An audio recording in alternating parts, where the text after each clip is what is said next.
There's a popular saying that all is fair in love and war, but this isn't entirely true. If it was, war crimes wouldn't exist. Let's start with number 8, Unit 731. When you first hear it, the name Unit 731 sounds like something out of a Men in Black movie, but the truth is much darker. Unit 731 was actually a covert biological and chemical warfare research unit that was fully functional during World War II. This unit is said to be responsible for some of the most notorious war crimes committed by the Japanese armed forces. So, what exactly happened there? The short answer is just about any and everything truly horrifying that you can think of. Living test subjects were injected with viruses, and then the results were observed. Organ harvesting was pretty much an everyday occurrence, and sometimes researchers would replace the organs harvested with parts taken from animals just to see what happens. When they ran out of test subjects, the researchers at Unit 731 would simply send out the military to bring in more healthy Chinese and Russian prisoners of war. No one was off limits. Men, women, and children were all subjected to these cruel experiments. After Japan was defeated in World War II, the Japanese authorities killed every last one of the prisoners to hide the true extent of their crimes. Despite their attempts to cover their tracks, the world found out about Unit 731. And the researchers were arrested either by the Soviet Union or the US. The researchers taken by Soviet forces were tried at the December 1949 Khabarovsk war crime trials, while the ones who were arrested by the US were given secret immunity in exchange for data gathered during their human experiments.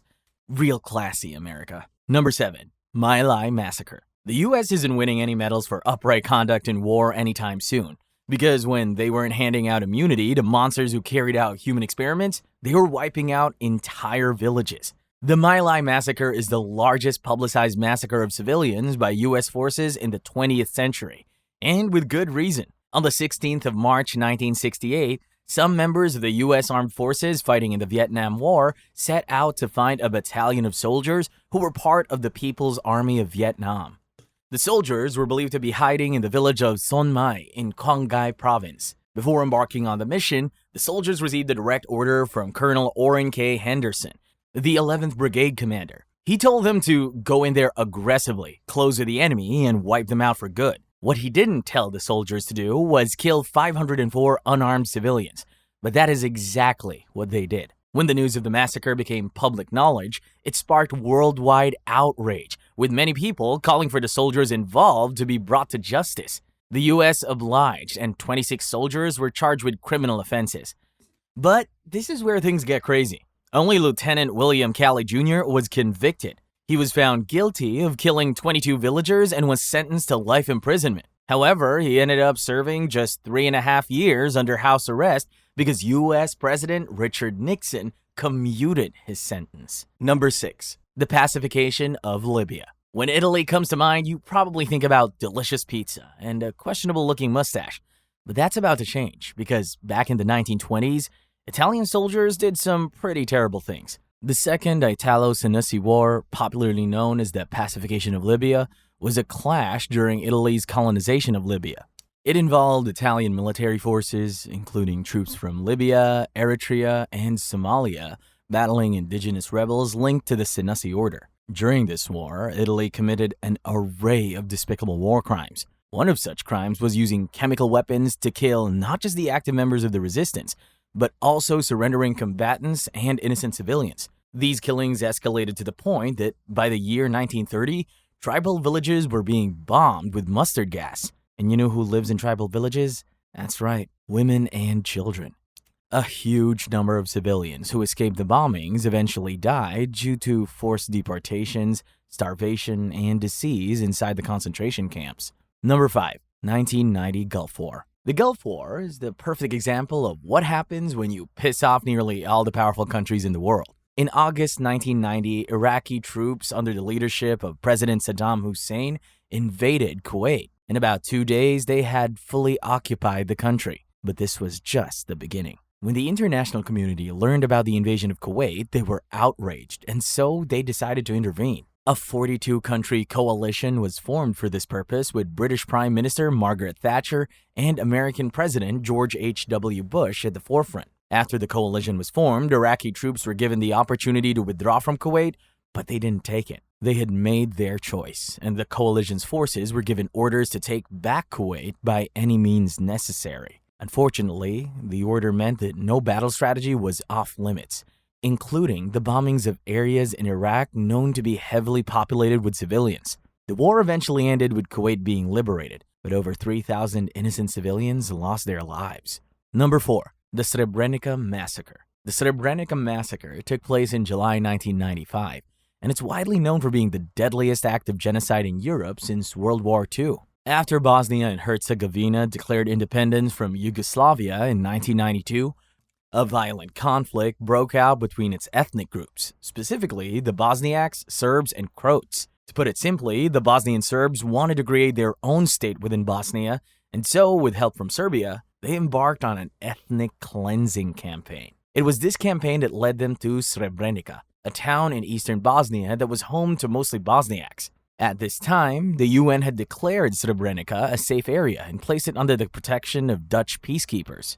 Unfortunately, Dutch peacekeepers didn't do much to keep the peace, because Bosnian Serb forces, led by General Ratko Mladic, managed to overrun the town. They immediately began separating Bosniak men and boys from women and elderly men and loading them onto buses. The men and boys were then taken away and executed. When the massacre was over, about 8,000 Bosniak men and boys had lost their lives. Number 3. The Rif War. The Rif War, also known as Guerra del Rif in Spanish, took place from 1921 to 1926.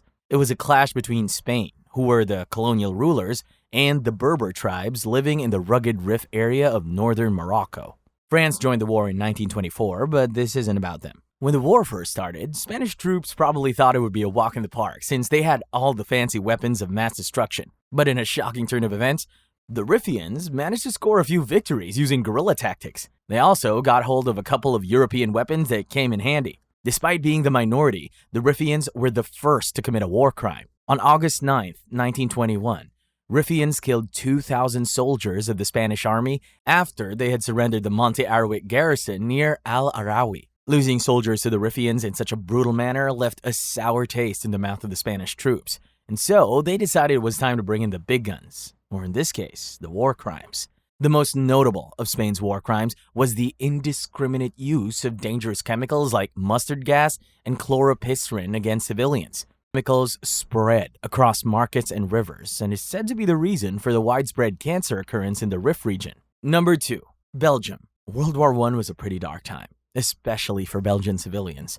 It was during this time that German troops invaded Belgium and perpetrated a series of systemic war crimes that would come. The German troops gained control. They were determined to keep it that way by any means necessary. The first step to remaining in control was to kill all enemy soldiers, including Belgian guerrilla fighters who were undercover. But the thing about undercover fighters is that, well, they're undercover. With no way to identify their targets, the German troops opted to travel across eastern and central Belgium, burning houses and shooting civilians, with hopes that some of their victims would turn out to be guerrilla fighters. When the German troops weren't indiscriminately shooting at troops, they liked to spend their time assaulting other citizens and even nuns. Apparently, this was the only way to confirm that the nuns were not spies or men in disguise. Yeah, right. Another devastating war crime committed by the Germans was the destruction of the university library in the city of Leuven. German soldiers deliberately set fire to the building, destroying around 230,000 books and 950 manuscripts. The German troops were not satisfied with simply claiming the lives of innocent Belgians. They wanted to wipe out their history. Number 1. The Nanjing Massacre. At the start of the Second Sino-Japanese War, Nanjing was the capital of the Republic of China. But as the war raged on and Japanese forces advanced, the Chinese government relocated to Wuhan.